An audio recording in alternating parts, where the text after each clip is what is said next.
America में H-1B visa की fees में बेतहाशा बढ़ोतरी के बाद विदेशों में नौकरी का सपना देखने वालों को बड़ा झटका लगा है।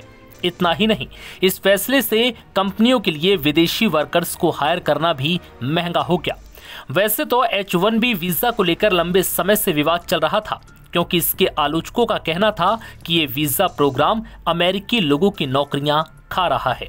उनके मुताबिक इसके जरिए अमेरिकी कंपनियां सस्ते विदेशी वर्कर्स की हायरिंग करती हैं। यह आरोप कई बड़ी टेक कंपनियों पर लगे हैं, जिसमें माइक्रोसॉफ्ट भी शामिल है। माइक्रोसॉफ्ट H-1B वीजा विवाद के केंद्र में था, क्योंकि यहां पर बड़े पैमाने पर छटनी की गई थी। लेकिन इन सब के बीच अब माइक्रोसॉफ्ट में H-1B वीजा वर्कर्स को दी जाने वाली सैलरी को लेकर बड़ा खुलासा हुआ है। इससे मालूम चला है कि कंपनी विदेशी वर्कर्स को भर भर कर सैलरी दे रही है।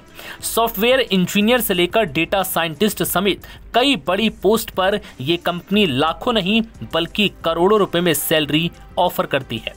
ब्लूमबर्ग ने माइक्रोसॉफ्ट की H-1B वीजा फाइलिंग डेटा का इस्तेमाल करते हुए बताया कि इस टेक कंपनी में किस पोजीशन के लिए कितनी सैलरी दी जा रही है। सबसे पहले बात करेंगे सॉफ्टवेयर इंजीनियर की। सॉफ्टवेयर इंजीनियर की कितनी सैलरी? माइक्रोसॉफ्ट में सॉफ्टवेयर इंजीनियर की शुरुआती कीमत 1.44 करोड़ रुपए है, लेकिन लोकेशन के अनुसार अलग अलग सैलरी दी जाती है। अधिकतम सैलरी करीब 2.5 करोड़ रुपए है। डेटा साइंटिस्ट को कितनी सैलरी? कैलिफोर्निया के माउंटेन व्यू में स्थित माइक्रोसॉफ्ट कंपनी में डेटा साइंटिस्ट को करीब 2 करोड़ 43 लाख रुपए की सैलरी मिलती है। वॉशिंगटन के रेडमंड में स्थित माइक्रोसॉफ्ट कंपनी में डेटा साइंटिस्ट सेकंड को 1 करोड़ 7 लाख रुपए से लेकर 1 करोड़ 42 लाख रुपए तक की सैलरी ऑफर होती है। माइक्रोसॉफ्ट में अन्य पदों पर कितनी सैलरी?